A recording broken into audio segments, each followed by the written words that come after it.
शंभो शिव शंभो शंभो भो शंभो शिव शंभो।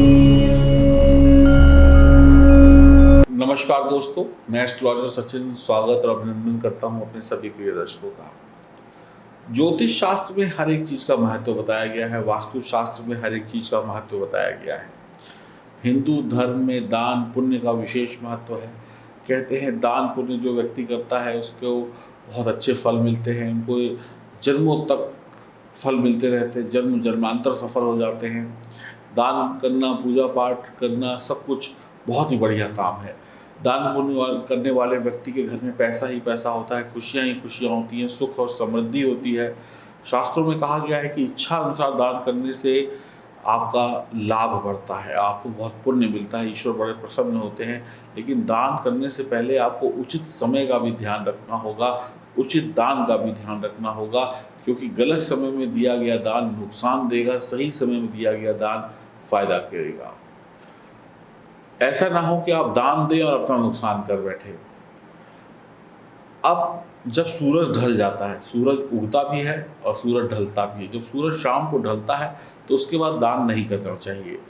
अब वो चाहे कोई भी व्यक्ति क्यों ना हो, उसको दान नहीं करना चाहिए, क्योंकि सूरज ढलने के बाद यदि आप अपने घर से कोई चीज़ देते हैं तो माँ लक्ष्मी आपके घर से चली जाती हैं, आपका पैसों का नुकसान हो जाता है और जिसने आपसे दान लिया है उसको सुख और समृद्धि मिल जाती है। तो सूर्यास्त के बाद किसी भी चीज़ का दान करना आपके लिए नुकसानदायक साबित हो सकता है। आपको क्या क्या दान नहीं करना चाहिए? दूध का दान। दूध का दान बहुत शुभ माना जाता है, लेकिन सूर्यास्त के बाद दूध दान नहीं करना चाहिए। ये आपके लिए बड़े बुरे परिणाम लेकर आएगा। दूध आपके चंद्रमा को खराब करता है, तो ऐसे में सूरज ढलने के बाद दूध का दान करने का मतलब है कि आप अपने दिमाग की टेंशनों को बढ़ा लें, आपकी रात की नींद खराब हो जाएगी, आपको मानसिक चिंताएं हो जाएंगी, तरक्की रुक जाएगी, रात को ठीक से सो नहीं पाएंगे। दही का दान ना करें। सूर्यास्त के बाद दही का दान करना अच्छी बात नहीं होती है। दही का दान करने से शुक्र ग्रह मजबूत होता है, लेकिन सूर्यास्त के बाद अगर आप ये करते हैं तो आपके सुख, समृद्धि, लग्जरी, पैसे में कमी आती है। जहाँ सूरज ढला और आपने दही का दान किया तो आपकी जो घर की चमक धमक है, आपके जो चेहरे की रंगत है, जो पैसों की बरकत है, वो कम होने लगती है। सूर्यास्त के बाद किसी को पैसा ना दें। सूरज ढलने के बाद किसी को पैसा बिल्कुल भी ना दें। अगर आप किसी को पैसा देते हैं तो समझ लीजिए आपकी जेब की लक्ष्मी तो जा ही रही है और लक्ष्मी जी आपसे रूठ भी जाएंगी।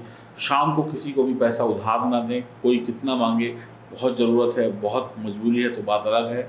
अगर आप ऐसा करते हैं तो लक्ष्मी जी को आप नाराज़ कर लेंगे। आर्थिक स्थिति को मजबूत रखने के लिए सूर्यास्त के बाद प्याज लहसुन नहीं खाना चाहिए और प्याज लहसुन किसी को दान भी नहीं करना चाहिए। ऐसा करने से लक्ष्मी जी रूठ जाती हैं। सूर्यास्त के बाद इन चीज़ों का दान ना करें, प्याज लहसुन का दान। हल्दी। ज्योतिष शास्त्र में माने तो सूर्यास्त के बाद किसी को भी हल्दी दान में नहीं देनी चाहिए। अगर सूर्यास्त के बाद हम हल्दी का दान देते हैं तो गुरु ग्रह कमज़ोर हो जाता है और अगर गुरु कमज़ोर हो गया तो जीवन बिल्कुल ही खराब हो जाएगा। आप दाने दाने के लिए मोहताज हो जाएंगे। सूरज ढलने के बाद यदि आपके घर में कोई भूखा व्यक्ति आता है, उसे खाना खिलाएं।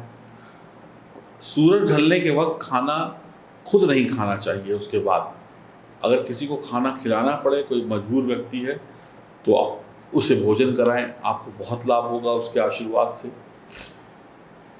सूरज ढलने के बाद अगर आपके घर में कोई विवाहित महिला आती है, वो आपके घर मिलने जुलने आती हैं, तो उनको बुलाएं, उनको आदर सत्कार करें, उनको खिलाएं पिलाएं और खुश करके भेजें।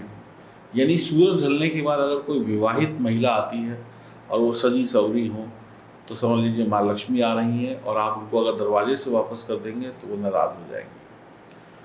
दान नहीं देना है, लेकिन घर बुलाकर उनको खुश करना है।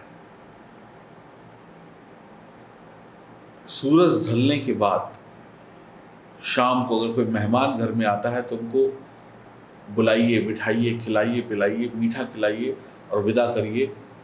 मंगल मजबूत हो जाएगा, माँ लक्ष्मी का आशीर्वाद मिलेगा।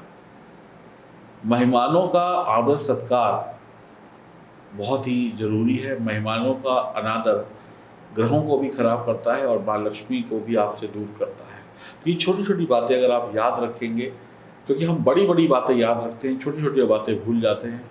तो छोटी बातों का भी याद होना ज़रूरी है ताकि आप कभी परेशान ना हो। नमस्कार।